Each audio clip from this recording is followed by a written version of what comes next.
സമ്മർദ്ദം ചെലുത്തും. ഇലകിയ പാറയുടെയും മറ്റും അടിയിലെ മണ്ണ് വെള്ളത്തിന്റെ തള്ളൽ മൂലം താഴേക്ക് പതിക്കും. ഇലക്ട്രിക് ഗ്രാവിറ്റി കാരണം ആ ഭാഗം ഭാഗികമായോ അല്ലെങ്കിൽ ഒന്നാകയോ വൻ ശബ്ദത്തോടുകൂടി താഴേക്ക് പതിക്കുന്ന പ്രതിഭാസത്തെയാണ് ഉരുൾപൊട്ടൽ എന്ന് പറയുന്നത്. നദികൾ അതിനുൾക്കൊള്ളാൻ കഴിയുന്നതിനേക്കാൾ വെള്ളം ഒഴുകിയെത്തുകയും നദി കരകവിഞ്ഞൊഴുകുകയും എല്ലാ സ്ഥലങ്ങളിലേക്കും വ്യാപിക്കുകയും ചെയ്യുന്ന പ്രതിഭാസത്തെയാണ് വെള്ളപ്പൊക്കം എന്ന് പറയുന്നത്. ഡാമുകൾ നിർബന്ധിതാവസ്ഥയിൽ തുറക്കേണ്ടി വരുന്നത് ഈ വെള്ളപ്പൊക്കത്തിന്റെ തീവ്രതയെ ഉയർത്തും. കേരളത്തെ സംബന്ധിച്ചിടത്തോളം ചരിത്രത്തിൽ ഇടം പിടിച്ച ഒരുപാട് വെള്ളപ്പൊക്കമുണ്ട്. അതിലേറ്റവും പഴക്കമേറിയ വെള്ളപ്പൊക്കമാണ് ഏൻഷ്യൻ കാലത്തെ വെള്ളപ്പൊക്കം. ശേഷമുണ്ടായതാണ് 1924 വെള്ളപ്പൊക്കം. 1990 വെള്ളപ്പൊക്കം എന്നാണ് അറിയപ്പെടുന്നത്. ശേഷം കേരളത്തെ ഭയമേൽപ്പിച്ച വെള്ളപ്പൊക്കമാണ് 2018 വെള്ളപ്പൊക്കം. ഒരു വർഷം കഴിഞ്ഞ് പെയ്യേണ്ട മഴ 2 മാസം കൊണ്ടാണ് പെയ്തത്. 2346 മില്ലിമീറ്ററാണ് പെയ്തത്. 2018 വെള്ളപ്പൊക്കത്തെ ആസ്പദമാക്കി 8ാം ക്ലാസ്സിലെ പാഠപുസ്തകത്തിൽ ഒരു പാഠം തന്നെ കൂടിച്ചേർത്തിട്ടുണ്ട്. പേമാരി പെയ്തിറങ്ങിയപ്പോൾ എന്നാണ് പാഠത്തിന്റെ പേര്.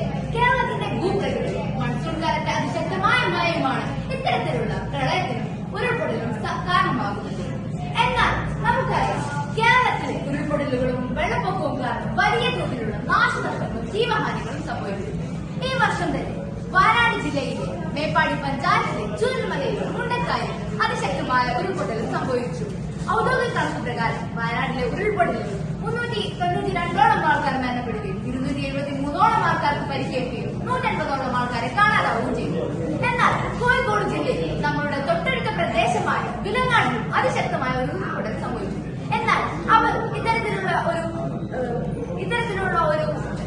നാശനഷ്ടത്തെ മുൻകൂട്ടി കണ്ട് അതിനുവേണ്ടിയുള്ള ജാഗ്രതകൾ സ്വീകരിച്ചിരുന്നു. അതിലൂടെ അവർക്ക് അതിന്റെ ആഘാതങ്ങൾ കുറക്കുവാൻ സാധിച്ചു.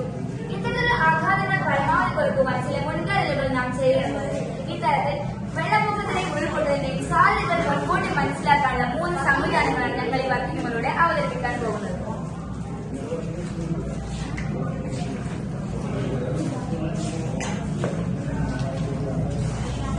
ഒരു നിശ്ചിത മേഖലയിലുള്ള മഴയാണ് നമ്മൾ ഈ പണലിലൂടെ കടത്തിവിടുന്നത്. മഴ പെയ്യുമ്പോൾ ഈ ഡാനാമോ കറങ്ങുന്നു. അതിശക്തമായ മഴ പെയ്യുമ്പോൾ ഈ ഡാനാമോ അതിശക്തമായി കറങ്ങുകയും ഇവിടെ ബീപ് സൗണ്ടോടുകൂടി റെഡ് ലൈറ്റ് വരികയും ചെയ്യുന്നു. മോയ്സ്ചർ ഡിറ്റക്ടിംഗ് സെൻസറാണിത്. ഇതിൽ മണ്ണിനടിയിലെ മോയ്സ്ചർ കണ്ടന്റിനെ മനസ്സിലാക്കാൻ കഴിയുന്നു. ഇതിൽ 30% മോയ്സ്ചർ കണ്ടന്റ് ആകുമ്പോൾ അവിടെ ഗ്രീൻ ലൈറ്റ് കത്തുകയും 40% ആകുമ്പോൾ അവിടെ യെല്ലോ ലൈറ്റ് കത്തുകയും ചെയ്യും. 60% അതിന് മുകളിലും ആകുമ്പോൾ അവിടെ റെഡ് ലൈറ്റ് കത്തും. അതിനർത്ഥം അവിടെ വൻ ദുരന്തത്തിലുള്ള ഉരുൾപൊട്ടലുണ്ടാവാൻ സാധ്യതയുണ്ടെന്നാണ്. ഇവിടെ അതിശക്തമായ മഴ പെയ്തുകൊണ്ടിരിക്കുകയാണ്.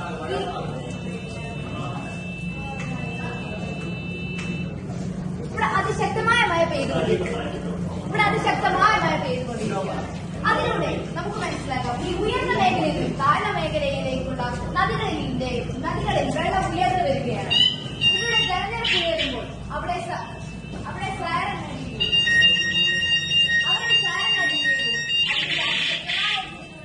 ശബ്ദങ്ങൾ പുറത്തു വരികയും ചെയ്തു. അതിലൂടെ ഈ മേഖലയിലുള്ള ആൾക്കാർക്ക് നമുക്ക് ജാഗ്രതകൾ നൽകുവാൻ സാധിക്കുന്നു.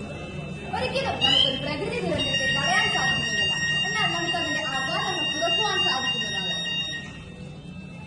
ഈ 3 മോഡലിലൂടെ നമ്മൾ 3 രീതിയിൽ നമുക്ക് എങ്ങനെ പ്രളയത്തെയും ഉരുൾപൊട്ടലിനെയും മറികടക്കാം എന്നതാണ് നമ്മൾ